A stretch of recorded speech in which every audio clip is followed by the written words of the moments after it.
Let us visit the equity portion of the balance sheets. 1. Equity. Imagine you and some friends start a cafe together. Each of you put in some money to get it going. The money you put in is your equity in the cafe.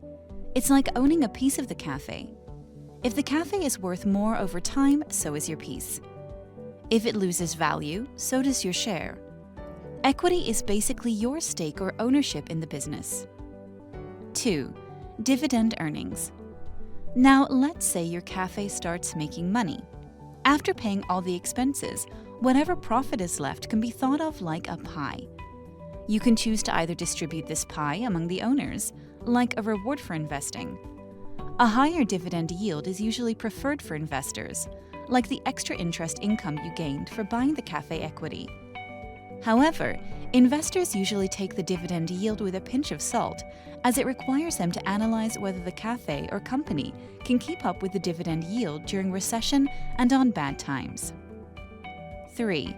Retained earnings.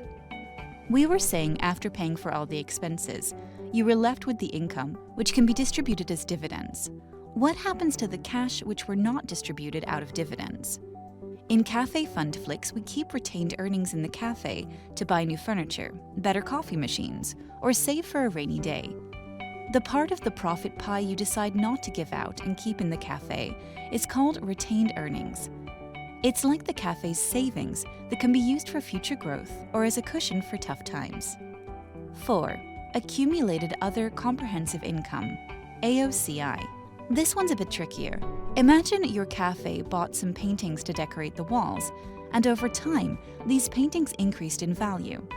This increase in value isn't from selling coffee or cakes, the cafe's usual business, but still adds to the cafe's worth. AOCI is like tracking these kinds of changes. Accumulated Other Comprehensive Income, AOCI, includes things not directly related to the cafe's primary business, like making and selling coffee, but still affects its overall financial health. It could be things like the value of investments changing, foreign exchange impacts if you're buying coffee beans from abroad, etc.